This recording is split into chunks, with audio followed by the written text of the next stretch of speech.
Kwa hiyo mheshimiwa, kutokana na tatizo hilo ambao wananchi wengi walikuwa wanashindwa kupata vitambulisho, ambao kutokana na kusogeza huduma mbele tulipeleka vitambulisho katika ngazi ya kata, lakini pamoja na juhudi hizo njema za mamlaka, baadhi ya wananchi hawakuweza kuvifuata. Lakini pamoja na kuvifuata, wengine walifuata, mama tatizo ilikuwa ni ya kwetu. Tulikuwa na matatizo ya kimfumo ambao unakuta mwananchi anaenda kutafuta kitambulisho, lakini akifika kitambulisho kiko kwenye kata lakini jina halijafika, ambao tuliweza kurekebisha. Tulirekebisha na tulikaa pamoja na watumishi na wataalamu wetu tukatengeneza mfumo. Tukaona kwamba tukusanye vitambulisho vyote kutoka katika kata tuviweke wilayani na tukaweka mfumo wa kuvisomesha. Kwa hiyo kila mwananchi ambaye hajapata kitambulisho alitumiwa message. Lakini pamoja na juhudi hizo, baadhi ya wananchi mpaka hivi ninavyoongea leo hawajaenda kuchukua vitambulisho na kuzua malalamiko wakati message walitumiwa. Lakini pamoja na kuona kwamba kuna tatizo hilo, tuliweka njia rahisi nyingine. Kwa mfano, mtu alikuwa anasoma UDOM na sasa hivi yuko Songea. Kwa tuliweka utaratibu kwamba unapopata message, kama una mtu yuko Dodoma ambaye umemwacha Dodoma au ndugu yako, unaweza kumtumia message itakayomwezesha mamlaka kuweza kufanya nini, kumpa kitambulisho.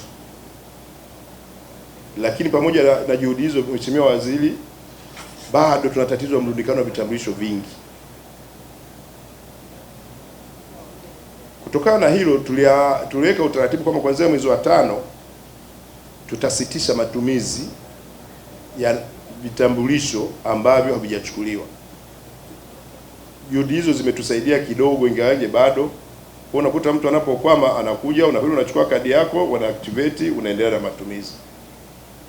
Lakini kutokana na hilo, tumekuwa pia na malalamiko ya wananchi wengi kwamba wanaposajili wanachukua siku nyingi. Kama ulivyotembea wakati ule, unaweza ukaona kabisa kwamba utaratibu wa vitambulisho wanataka kuingiza kama vya vitambulisho vya mpiga kura. Utambulisho wa taifa ni process, ni swala la kiusalama. Kwa hiyo tunapochukua fingerprints pale, kuna taratibu za kuweza kuangalia, kuna mambo mengi.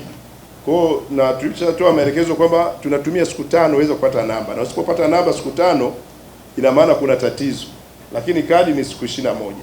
Sasa kutokana na hilo, kupunguza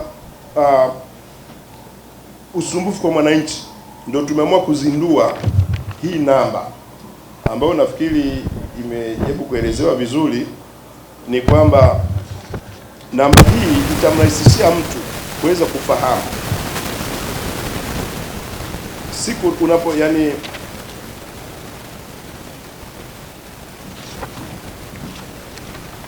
Mheshimiwa Waziri, namba hii itaweza kumsaidia mwananchi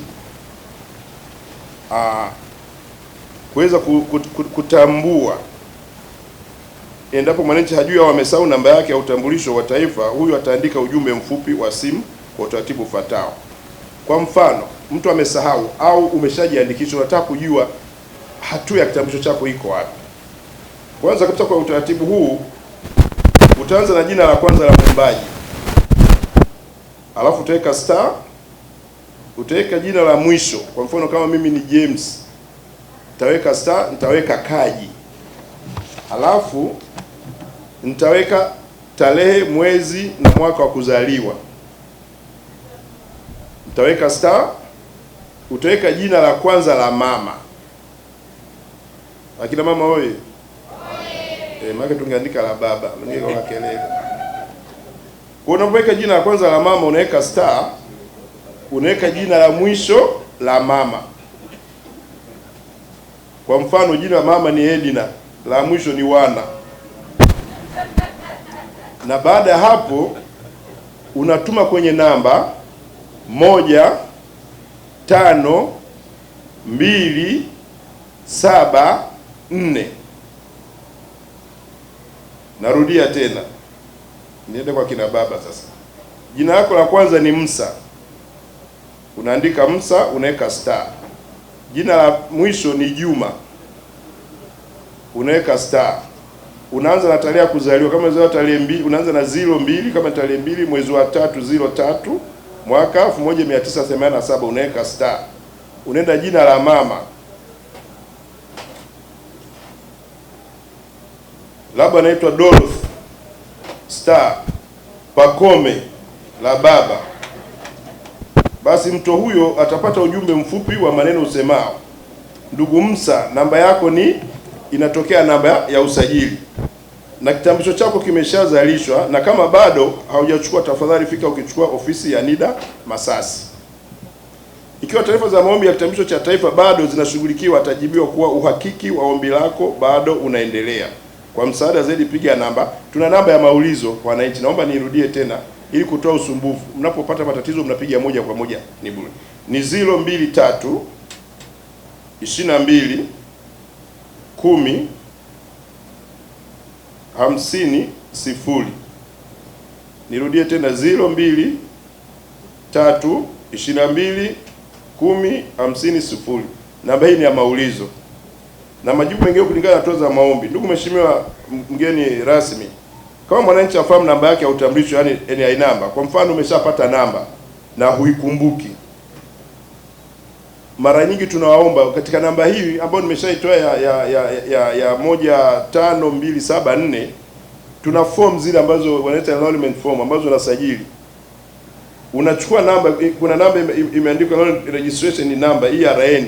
Unaweza ukatumia hiyo namba na yenyewe ukaituma kwenye namba hii, itakuletea namba yako halisi ya NIDA. Vivyo hivyo mwananchi ana namba ya utambulisho ya NIDA na anataka kujua kitambulisho chake kama kimeshachapishwa.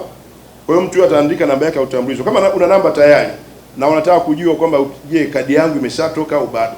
Kwa hiyo na yenyewe unafanya utaratibu ni huo ambapo unaandika namba yako ya NIDA alafu unatuma kwenye hii namba 15274 na itakueleza kwamba kama kitambulisho kiko tayari na kama bado itakueleza, ili kupunguza changamoto za kurundikana katika ofisi zetu za NIDA na kuwezesha wananchi kuweza kupata huduma zinazostahili. Mheshimiwa Waziri na mgeni rasmi, watumishi unaowaona wa NIDA kwanza ni wachache, lakini wanafanya kazi katika mazingira magumu. Kila ofisi tuna watumishi kama wawili. Unaweza kukuta ofisi nyingine, nilienda kwa mfano Tanganyika, Mheshimiwa Waziri,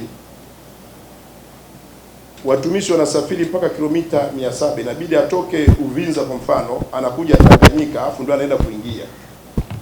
Na tulikuwa na matatizo pia usafiri, lakini tunashukuru Mheshimiwa Rais Dr. Samia Suluhu Hassan ametuwezesha kupata magari ambayo yanaweza kuingia kwa awamu. Kwa unaweza ukaona jinsi gani ambavyo wamejitahidi. Lakini na ndio maana mimi namshukuru serikali imetupa tuzo ya ubunifu. Watumishi unaoona Mheshimiwa, katika mazingira waliokuwa nayo wameweza kuunda mifumo 120 na ambayo tumeokoa billions of money. Kwa Mheshimiwa mgeni rasmi, mimi Batiba sio mzungumzaji, tunafahamiana. Mimi sijui kuongea sana. Na kwa sababu hafurahi ya kwako, nisiendelee zaidi, nikukaribishe ili uweze kuongea na hadhira hii, management pamoja na watumishi wote wa mamlaka ya vitambulisho vya taifa.